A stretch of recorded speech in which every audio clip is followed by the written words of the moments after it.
Hello guys, good morning all of you. Welcome to THGK tool में आपका स्वागत है। मैं धर्मेंद्र सिंह हाजिर हूँ आज 2 एंड 3 अगस्त के करंट अफेयर लेके। तो दोस्तों, आप मुझे पता ही है कि संडे को मैं अपना करंट अफेयर नहीं डालता हूँ। तो संडे और मंडे 2 दिन का करंट अफेयर मंडे को आता है। तो दोस्तों, वीडियो को लाइक शेयर एंड सब्सक्राइब करना ना भूलें और ज़्यादा से ज़्यादा अपनी स्टडी टेबल ग्रुप में शेयर करें। तो दोस्तों, अब आते हैं हम अपने वीडियो की तरफ। तो दोस्तों, आज का हमारा पहला क्वेश्चन है, हाल ही में किस राज्य सरकार ने 1 नवंबर से धार्मिक स्थल खोलने की घोषणा की है?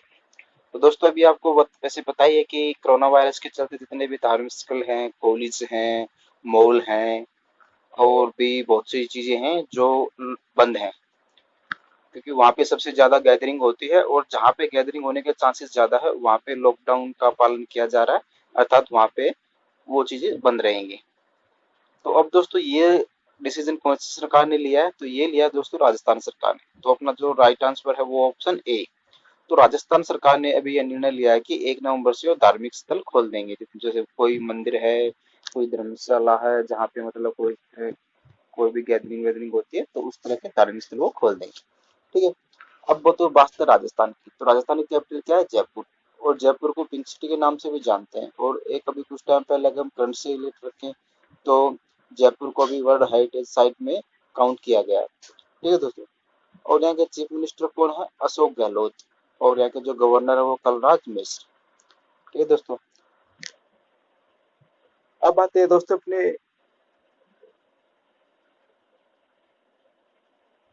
अगर हम राजस्थान की कुछ और फैक्ट देखें तो वो दोस्तों, अभी कुछ टाइम पहले ही राजस्थान सरकार ने स्वास्थ्य मित्र नियुक्त किया था। स्वास्थ्य मित्र मतलब जो आंगनबाड़ी की जो आशा वर्कर होती हैं, उनको घर घर जाके ये पता करना था कि कोई ऐसा व्यक्ति तो नहीं है जो कोविड से इन्फेक्टेड या उसमें कोई लक्षण हो उस तरह के। और एक राजकोप सिटीजन एप्स भी किया था, वो क्या है, राजस्थान पुलिस के द्वारा। एक स्माइल ई लर्निंग प्लेटफॉर्म किया गया था, ये क्या बच्चों की शिक्षा के लिए था। एक आयु सेहत साथी एप्स भी था। ये किसके तहत? ये कंट्रोल टू द, ये क्या था कि डॉक्टर, अगर किसी को बीमारी है तो वो डॉक्टर से ऑनलाइन कंसल्ट करके वहां से दवाई ले सकता है। ठीक है। एक कामधेनु डेयरी था, इसमें क्या थी, जो डेयरी प्रोडक्ट हैं उनको बढ़ावा देने के लिए। और एक है इंदिरामा। और एक था कोविड प्रबंधन के अंदर, जितने भी ऑल ओवर इंडिया के अंदर जितने भी स्टेट है, और कोविड प्रबंधन के अंदर जिसने सबसे अच्छा वर्क किया था वो था टॉप पे राजस्थान। और एक प्योर और श्योर भी अभियान इन्होंने स्टार्ट किया था। ये क्या था, तो जो डेयरी के जो उत्पाद हैं उसकी शुद्धता को मापने के लिए ये स्टार्ट किया गया था। ठीक है दोस्तों, इतना हो गया अपना क्वेश्चन नंबर 1 पे। अब आते हैं अपने क्वेश्चन नंबर 2 पे। हाल ही में किसने पर्सनल यूपीआई पेमेंट लिंक एमपीएमई नामक नाम लॉन्च किया? तो दोस्तों, ये भी किसने किया है? ये इलेक्ट्रॉनिक पेमेंट सिस्टम है दोस्तों। तो ये किया है मोबीविक ने। तो मोबीविक ने ये किया है दोस्तों, एक तरीके से अपनी एप्स है जिसके जैसे गूगल पे है, फोन पे, उसी तरह ये ट्रांसफर करने के लिए भी है और हर तरह की जो पेमेंट है, फोन रिचार्ज, एक्स्ट्रा एक्स्ट्रा सब चीजों के लिए इसको यूज करते हैं। तो अब दोस्तों, ये किया है मोबीविक ने। ठीक है। अब दोस्तों, बात मोबीविक की करते हैं। तो मोबीविक क्या है, इसकी स्थापना कब हुई? 2009 के अंदर। हेडक्वार्टर कहाँ है दोस्तों? गुड़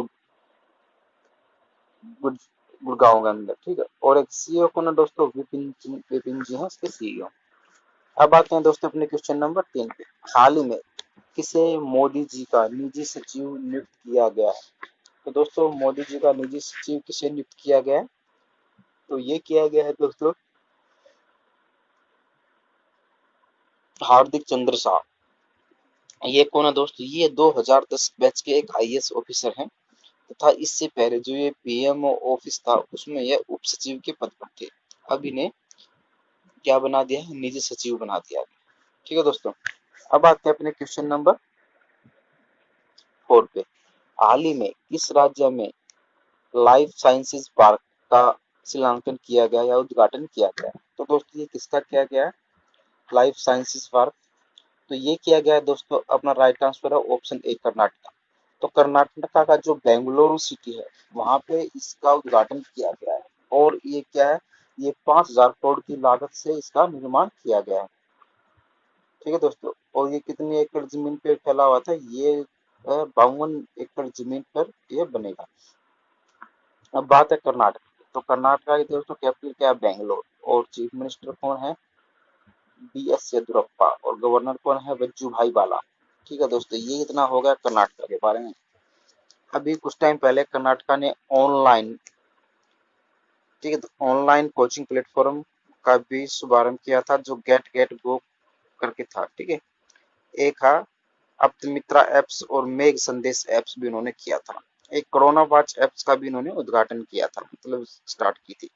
और एक दुनिया का जो सबसे लंबा प्लेटफॉर्म बनने वाला है हुबली के अंदर, वो भी कहाँ बनेगा, कर्नाटका के अंदर होता है। ठीक है, और अभी इन्होंने निकारा सम्मान योजना भी स्टार्ट की थी, किसकी थी, बुनकरों के लिए थी। और एक इन्होंने स्किल कॉन्टेक्ट पोर्टल भी लॉन्च किया है। ठीक है, ये दोस्तों हो गए अपने। और यहाँ के अगर कुछ पार्कों की बात करें, जैसे बांदीपुर नेशनल पार्क है। ठीक है, हाँ, बांदीपुर नेशनल पार्क है, बन्नो, नगरपुत इत्यादि। ठीक है, आइए दोस्तों अब आते हैं मेरे क्वेश्चन नंबर 9 पे। हाल ही में किसने मंगल ग्रह पर आर्ट्स पर लैंडिंग के बाद स्पेस एजेंसी ने परिवेश रोवर का रोवर को लॉन्च करने की योजना घोषणा की है। तो दोस्तों ये किसने किया है, तो इसका जो राइट आंसर होगा दोस्तों वो अपना होगा ऑप्शन ए, नासा। तो नासा ने अभी यह करने की घोषणा की है। अब दोस्तों बात है नासा की, तो नासा कहाँ की कंपनी है, ये अमेरिका की कंपनी है। ठीक है दोस्तों, और इसकी नासा की फुल फॉर्म क्या आते हैं, national aeronautics and space administration. ठीक है दोस्तों, इसकी स्थापना कब हुई, 1998 में। हेडक्वार्टर कहाँ है दोस्तों, वॉशिंगटन DC, अमेरिका के अंदर। तो था दोस्तों इसका कोई भी ना, और इसको भी कुछ टाइम पहले ही क्या था कि इन्होंने जो ये इसका हेडक्वार्टर का नाम है जो नासा, उसका नाम बदलकर मैरी जैक्सन के नाम पर इसका रखा गया है। और इसका अध्यक्ष कौन है, जिम कॉर्बेट। ठीक है दोस्तों, और अभी हम अगर नासा को करंट से रिलेट करें, तो नासा ने सनराइज मिशन भी लॉन्च किया था। और इसने क्या है, पृथ्वी के आकार का एक एक्सोप्लैनेट का भी खोज की थी। ठीक है दोस्तों, नासा ने, नासा का मोटो क्या है, बेनिफिट फॉर ऑल। अब आते हैं दोस्तों अपने क्वेश्चन नंबर 6 पे। हाल ही में नीति आयोग द्वारा जारी आकांक्षी जिलों की सूची में कौन सबसे ऊपर है। तो दोस्तों ये जो लिस्ट जारी की गई है, किस बेस पे की गई है, एक्चुअली स्वास्थ्य, शिक्षा और पोषण, और जो शुद्ध खाना, मतलब कितना पोषण पोषण खाना दिया जा रहा है लोगों को, उसके आधार पर यह आकांक्षी लिस्ट, जो जिलों की लिस्ट है, वो जारी हुई। तो इसमें दोस्तों सबसे टॉप पे कौन है, तो वो है दोस्तों अपना ऑप्शन सी, छत्तीसगढ़। ठीक है दोस्तों, जो छत्तीसगढ़ यहाँ पे टॉप पे है। अब दोस्तों बात छत्तीसगढ़ की है, तो कुछ टाइम पहले ही छत्तीसगढ़ ने एक जी घाट एप्स भी डाउनलोड किया था, एक पढ़ई तुम्हार द्वार भी डाउनलोड किया था, और राजीव गांधी किसान न्याय योजना भी उन्होंने स्टार्ट की थी। और पुलिस ने डिप्रेशन से बचने के लिए, जो सुस्त कर्मियों के लिए क्या क्या एक संपूर्ण अभियान की भी शुरुआत की थी। अब दोस्तों बात है छत्तीसगढ़ की, तो छत्तीसगढ़ के बारे में, छत्तीसगढ़ कैपिटल क्या है, रायपुर। और इसकी फॉर्मेशन कब था, 1 नवंबर 2002 में। ठीक है दोस्तों, लोकसभा की सीटें हैं 11, राज्यसभा 5, और विधानसभा सीटें हैं 91। और यहाँ के CM कौन है, भूपेश बघेल, और गवर्नर कौन है, अनसुईया उइके। ठीक है दोस्तों, तो इतना होगा अपने झारखंड के बारे में। अब आते हैं दोस्तों अपने क्वेश्चन नंबर 7 पे। किस राज्य ने भूकंप से निपटने के लिए जागरूक कार्यक्रम शुरू किया है। तो दोस्तों ये भी जागरूक कार्यक्रम शुरू किसने किया, तो इसका जो राइट आंसर दोस्तों वो है अपना ऑप्शन ए, दिल्ली। तो दिल्ली ने अभी इसका मतलब स्टार्ट किया है निपटने के लिए। इसमें क्या होगा, स्कूल और जो सरकारी कार्यालय है वहां पर जो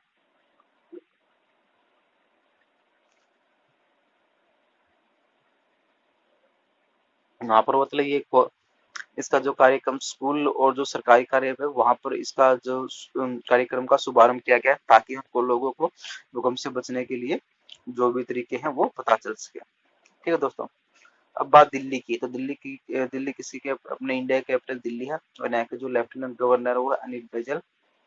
और अगर देखा जाए तो जो प्लाज्मा बैंक था, फर्स्ट बैंक कहाँ है, इंडिया में खुला है। इंडिया में कहाँ पे, दिल्ली के अंदर।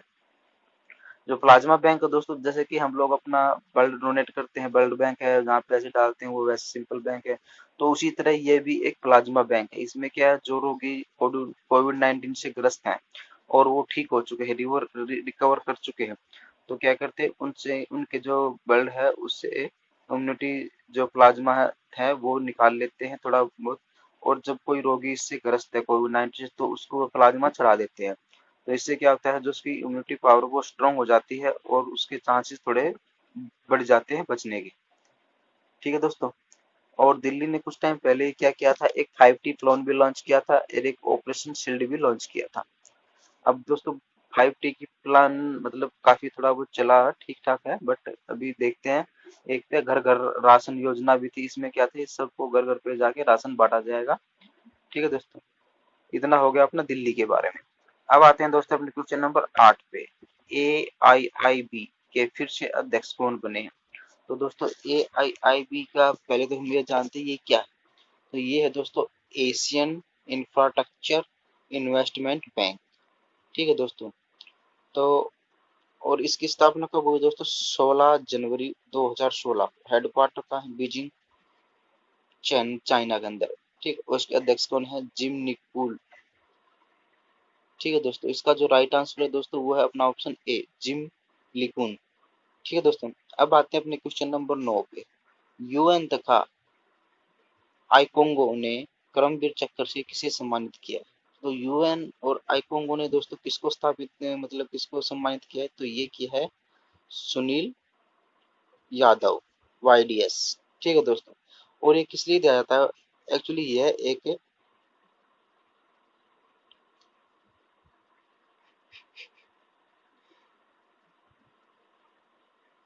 जो सुनील यादव है, ये एक मोटिवेशनल स्पीकर है। मतलब मोटिवेशन से रिलेटेड ये अपनी पिक्चर्स डालते हैं। ठीक है दोस्तों। और करमवीर चक्र से पुरस्कार पुरस्कार देना यह क्या वैश्विक वैश्विक लेवल का एक अच्छा मतलब अच्छा पुरस्कार है। ठीक है दोस्तों। और अभी क्या है, यूएन और इकागो ने इसकी जो इनकी जो संस्था है उसके द्वारा इसे दिया गया है। ठीक है। यह एक प्रकार का भारत, और इससे पहले दोस्तों क्या होता है, इससे पहले है जो भारत के बहुत super hero my ideal APJ Abdul Kalam था, उनको श्रद्धांजलि देने के लिए यह स्टार्ट किया है। ठीक है दोस्तों। अब बात है यूएन की। यहाँ पे यूएन का जिक्र हो रहा है, तो यूएन की कैपिटल क्या है, यूनाइटेड नेशन। और इसकी स्थापना कब हुई, 1945 को। हेडक्वार्टर कहाँ है, न्यूयॉर्क। और टोटल मेंबर ऑफ कंट्री कितनी है दोस्तों, 193। ठीक है दोस्तों। अब आते हैं मेरे क्वेश्चन नंबर 2 में। हाल ही में रिपोर्ट के अनुसार कोविड 19 के कारण दक्षिण एशिया के 2.2 करोड़ बच्चे प्रभावित शिक्षा से वंचित हैं। ऐसा कौन सा दोस्तों स्टेट है? ठीक है दोस्तों, तो इसका अपना जो राइट आंसर होगा वो होगा अपना ऑप्शन ए, यूनिसेफ। तो यूनिसेफ ने अभी यह इनिशिएटिव स्टार्ट किया है। ठीक है दोस्तों। अब बात है यूनिसेफ की। ठीक है दोस्तों। और यहाँ पे क्या है,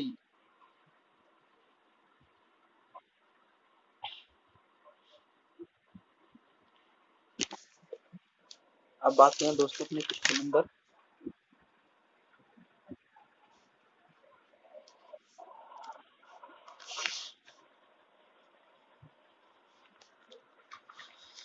तो दोस्तों अभी जो यूनिसेफ ने अभी मतलब इसकी जो घोषणा की है कि इतने बच्चे मतलब कोविड 19 के कारण जो उनकी शिक्षा है उससे वो वंचित रह चुके हैं। यूनिसेफ की दोस्तों यूनाइटेड नेशन चिल्ड्रन फंड, और इसकी स्थापना कब हुई थी, 1946 में। हेडक्वार्टर कहाँ है, न्यूयॉर्क के अंदर। ठीक है दोस्तों, इतना। अब आते हैं अपने क्वेश्चन नंबर 4 पे। हाल ही में मुस्लिम महिला अधिकार दिवस कब मनाया जाता है? तो दोस्तों ये अपना मनाया जाता है, इसका जो राइट आंसर होगा ऑप्शन ए, 1 अगस्त। 1 अगस्त को ये मुस्लिम महिला अधिकार दिवस मनाया जाता है। और ये उसी दिन क्यों मनाया जाता है, इसका दोस्तों क्या रीजन है, तो ये एक्चुअली 1 अगस्त मतलब 1 अगस्त 2020 को तो 3 तलाक का मैटर था वो क्लोज हो गया था और उसे कानूनी अलीगल ठहरा दिया गया था। ठीक है दोस्तों। तो इसलिए जो उनका 3 तलाक का जो फंडा है वो खत्म हुआ है और उनको जो उनका अधिकार मिले हैं उसी को लेकर यह मुस्लिम महिला अधिकार दिवस मनाया जाता है। और ये मुख्तार अब्बास नकवी है, जो हमारे अल्पसंख्यक आम मामलों के जो मंत्री है, उन्होंने इसको अभी अनाउंस किया है। ठीक है दोस्तों, अब आते हैं अपने क्वेश्चन नंबर 12 पे। हाल ही में रिलायंस पावर और जेआरसी ने किस देश में 745 मेगावाट प्राकृतिक गैस प्रयुक्त बिजली परियोजना के लिए एडीबी के साथ समझौता किया है? तो दोस्तों ये अभी किसने किया है एडीबी के साथ समझौता?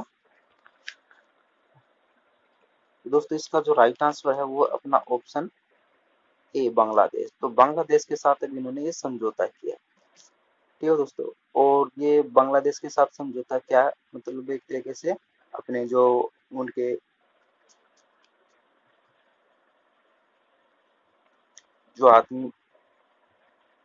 ठीक है दोस्तों, अब बात किसकी है, यहाँ पे बात है बांग्लादेश की। तो बांग्लादेश की दोस्तों कैपिटल क्या है, ढाका, और करेंसी क्या है, टका, और यहाँ की जो प्राइम मिनिस्टर वो है शेख हसीना, और यहाँ के जो प्रेसिडेंट है वो है अब्दुल हामिद।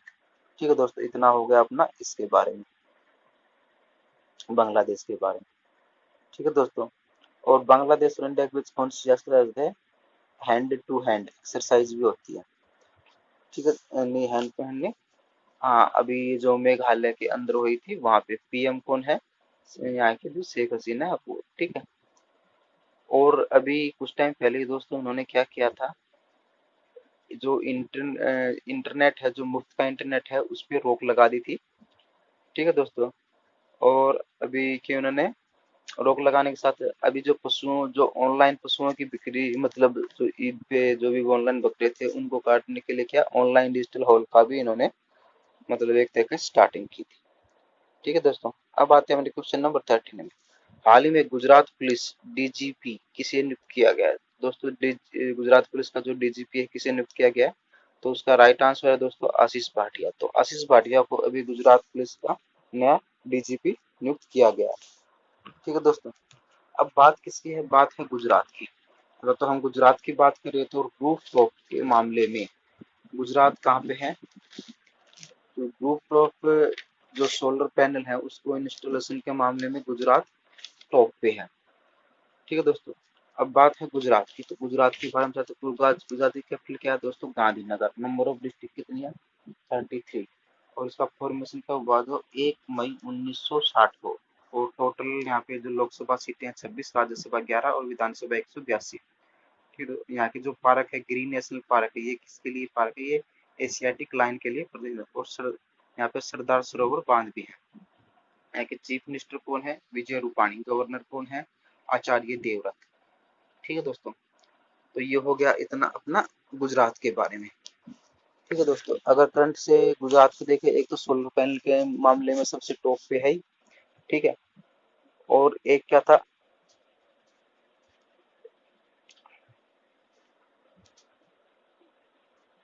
और एक क्या था, सुजलाम सुफलाम अल्पसंख्यक जो अभियान था उसके अंदर भी एक था हमारे आंगनबाड़ी अनूठी पहल का भी इन्होंने साथ किया था। और जैसे गिरी नेशनल पार्क तो आपको पता ही यहाँ पे सबसे किसके लिए, एशियाटिक लाइन के लिए फेमस है। और एक सरदार सरोवर लेक भी यहीं पर है। ठीक है दोस्तों, इतना हो गया अपना इसके मामले में। अब आते हैं दोस्तों क्वेश्चन नंबर 14। हाल ही में भारत सरकार ने किस देश के कलर टेलीविजन के आयात पर रोक लगा दी है? तो दोस्तों अभी जो कलर टेलीविजन आती है इसमें किसके देश पे लगा ली, तो ये लगा दी दोस्तों चाइना पे।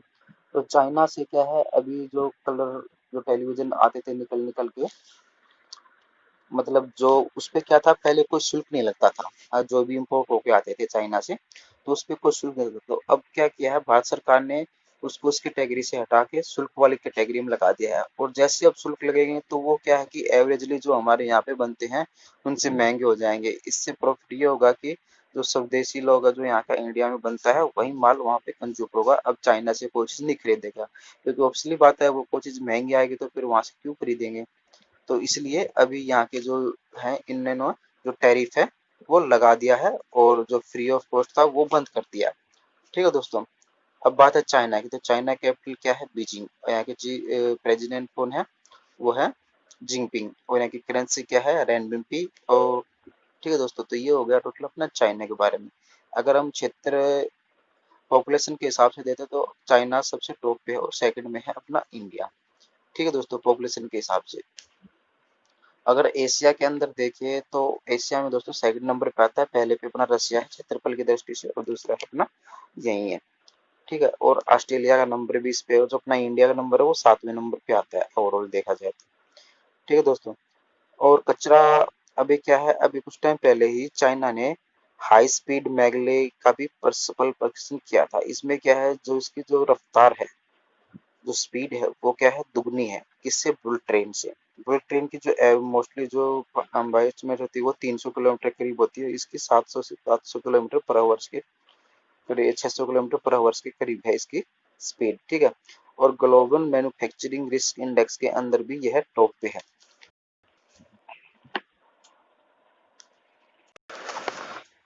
ठीक है दोस्तों, अब बात आती है किसकी दोस्तों, अब चाइना का अगर हम किसी और से करें तो अभी क्या था, जो ई कचरा उत्पादन था उसमें भी चाइना टॉप पे ही है।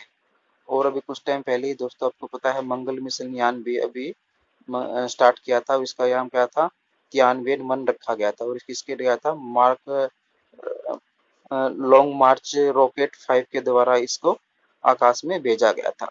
और दोस्तों अभी आपको पता ही है चाइना और इंडिया के जो गलवान घाटी है, लद्दाख वाला भी एरिया है, वहाँ पे काफी मुठभेड़ हो रही थी। और जो 14 जुलाई थी उस पे क्या हुआ था, 14, हाँ 14 जुलाई को काफी मतलब खूनी संघर्ष भी हो गया था, जिसमें हमारे काफी जवान घायल भी हो गए। मतलब 20 23 करीब जवान हमारे शहीद हो गए थे। ठीक है दोस्तों, तो ये हो गया तो मतलब अपना इसका चाइना का। ठीक है दोस्तों, और अभी क्या है कि सब चाइना के ही पीछे पड़े हुए हैं, क्योंकि अभी जो पता ही है आपको, जो कोरोना वायरस है वो कहाँ की देन है, वो चाइना के ही देन है। ठीक है दोस्तों, अब आते हैं अपने क्वेश्चन नंबर 15 पे। हरियाणा सरकार ने अपने खेलों एवं युवा युवा मामलों के विभाग के निदेशक के रूप में किसे नियुक्त किया गया है? तो दोस्तों अभी ये किसे किया गया है, युवा खेलों मामले का जो अध्यक्ष है, निदेशक है, उसको किस पे देखा है, तो ये किया गया। इसका जो राइट पहला ऑप्शन दोस्तों ए कविता फोगाट, बी कविता फोगाट, ए और बी दोनों सी। तो अपना जो राइट आंसर है दोस्तों वो है अपना सी, ए और बी, ये दोनों, इन दोनों को ही अभी निर्देशक के रूप में नियुक्त किया गया। अब ये दोनों दोस्तों किस किस से बिलोंग करते हैं, बबीता फोगाट है, ये आपको पता ही है, कब कुश्ती से बिलोंग करती है, और अभी काफी अच्छे मेडल भी जीत के ला चुकी है और बहुत पॉपुलर भी है। और दूसरा आता है दोस्तों बी कविता देवी, ये किसकी, ये कबड्डी की प्लेयर है। तो ए और बी दोनों इसका राइट आंसर हो जाएगा। ठीक है दोस्तों, तो दोस्तों आज का हमारा सेशन यही समाप्त होता है। आशा है आपको वीडियो पसंद आए, तो वीडियो को ज्यादा ज्यादा लाइक शेयर एंड सब्सक्राइब करना ना भूले। तो कल फिर मिलेंगे नई वीडियो, तब तक गुड बाय, जय हिंद।